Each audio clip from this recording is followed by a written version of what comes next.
Assalamualaikum warahmatullahi wabarakatuh. Yang terhormat Bapak Purbajadi selaku dosen pengampu mata kuliah Pendidikan Pancasila.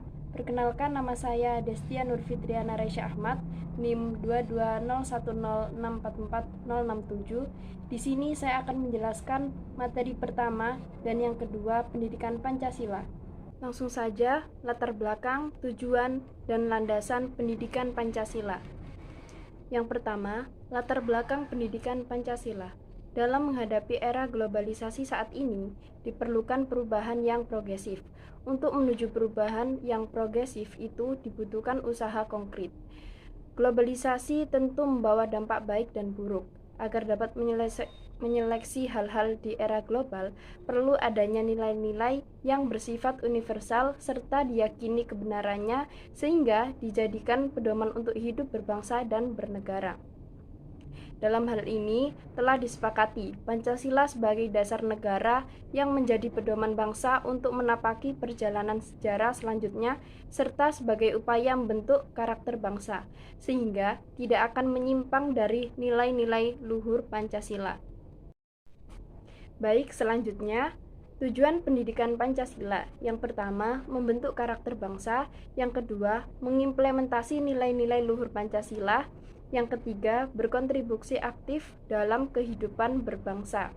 Jadi, pendidikan Pancasila adalah proses pemberdayaan atau pewarisan budaya dari generasi tua ke generasi muda agar generasi muda tak kehilangan jati dirinya sebagai bangsa Indonesia. Baik, selanjutnya landasan pendidikan Pancasila. Landasan historis pendidikan Pancasila. Pada tanggal 1 Juni 1945, Ir Soekarno berpidato tanpa teks mengenai rumusan Pancasila sebagai dasar negara. Selanjutnya, menggali sumber historis, sosiologis, politik, pendidikan Pancasila. Yang pertama, sumber historis pendidikan Pancasila. Implikasinya, pengayaan materi perkuliahan Pancasila melalui pendekatan historis diharapkan mahasiswa dapat mengambil pelajaran atau hikmah dari berbagai peristiwa sejarah, baik sejarah nasional maupun sejarah bangsa-bangsa lain. Yang kedua, sumber sosiologis pendidikan Pancasila Soekarno. Mengesahkan bahwa dalam perspektif sosiologi, suatu masyarakat pada suatu waktu dan tempat memiliki nilai-nilai yang tertentu. Yang ketiga, sumber yuridis pendidikan Pancasila Negara Republik Indonesia adalah negara hukum dan salah satu cirinya atau istilah yang bernuansa bersinonim yaitu pemerintahan berdasarkan hukum atau rule of law. Yang keempat, sumber politik pendidikan Pancasila. Pancasila dalam tataran tertentu merupakan ideologi politik, yaitu mengandung nilai-nilai yang menjadi kaidah penuntun dalam mewujudkan tata tertib sosial politik yang ideal. Baik, selanjutnya yang kedua, tantangan pendidikan Pancasila. Tantangannya ialah menentukan bentuk dan format agar mata kuliah pendidikan Pancasila dapat diselenggarakan di berbagai program studi dengan menarik dan efektif.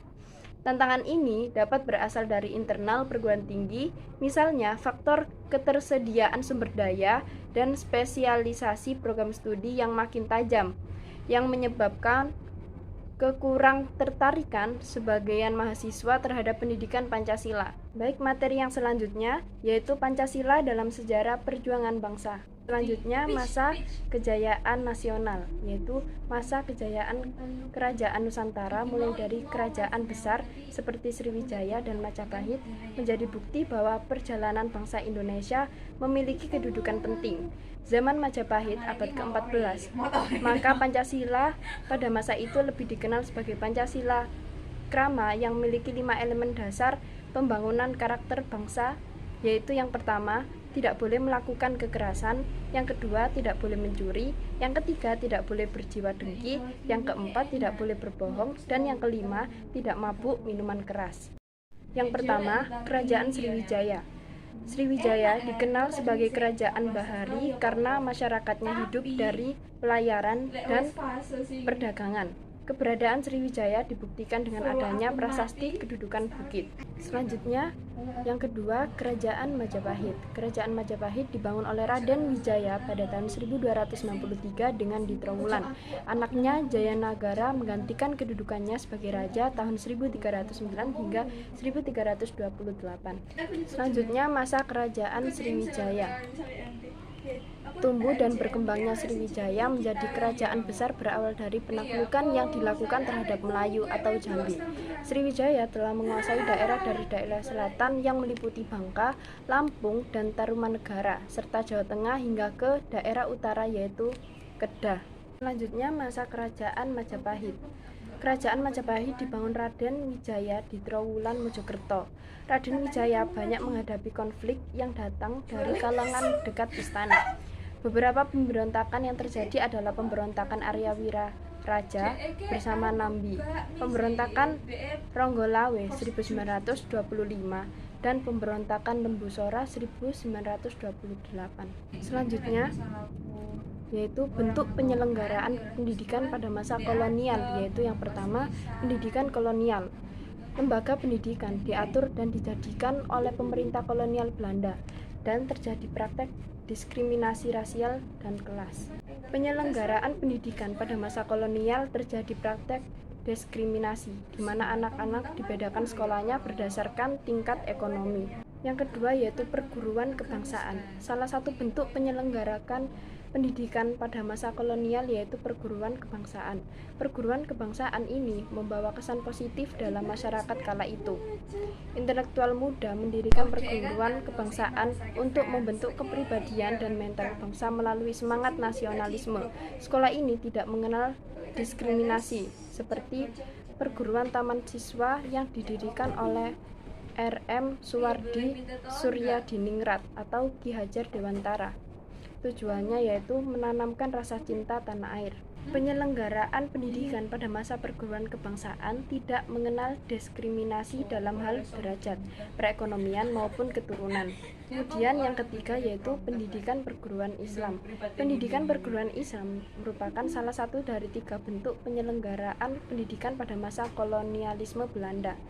Muhammadiyah sebagai perguruan Islam modern pertama yang didirikan di Yogyakarta pada 18 November 1912 oleh Kiai Haji Ahmad Dahlan. Tujuannya untuk memperluas pendidikan agama Islam. Nahdlatul Ulama atau NU dikelola oleh NU sejak 1899 dalam bentuk pesantren Tebu Ireng di Jombang, Jawa Timur. Tujuannya melaksanakan ajaran Al-Quran dan hadis menurut mazhab Syafi'i. Untuk selanjutnya, perjuangan bangsa Indonesia melawan penjajah. Yang pertama, kolonisasi Portugis dan Spanyol. Yang kedua, pemerintahan kolonial Hindia Belanda. Kemudian yang ketiga yaitu pendidikan perguruan Islam. Pendidikan perguruan Islam merupakan salah satu dari 3 bentuk penyelenggaraan pendidikan pada masa kolonialisme Belanda. Muhammadiyah sebagai perguruan Islam modern pertama yang didirikan di Yogyakarta pada 18 November 1912 oleh Kiai Haji Ahmad Dahlan. Tujuannya untuk memperluas pendidikan agama Islam. Kolonisasi Portugis dan Spanyol.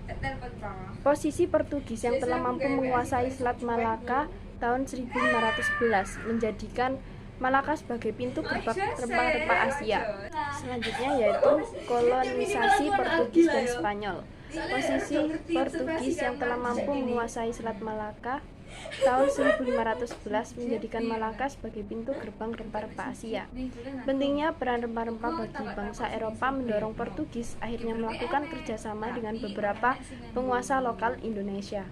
Yaitu nilai-nilai masa pergerakan nasional Indonesia. Yang pertama, nilai religi. Yang kedua, nilai kemanusiaan. Yang ketiga, nilai persatuan. Yang keempat, nilai demokratis atau musyawarah. Yang kelima, nilai keadilan. Yang pertama, nilai religi. Keragaman agama dan ritual keagamaan yang berkembang dalam masyarakat mulai dikondisikan untuk memahami permasalahan kebangsaan. Kesimpulannya yaitu dari 2 literatur yang saya baca, maka saya berpendapat bahwa negara Indonesia sebagai penghasil rempah-rempah yang terluas, terbanyak dan terbaik di seluruh dunia justru membuat rakyat Indonesia menjadi terjajah dan mengalami penderitaan lahir batin yang mendalam. Menghadapi kondisi tersebut, banyak tokoh perjuangan melakukan perlawanan di berbagai daerah dan juga banyak menimbulkan berbagai nilai kejuangan di masyarakat. Baik, itu saja yang dapat saya sampaikan. Terima kasih banyak. Wassalamualaikum warahmatullahi wabarakatuh.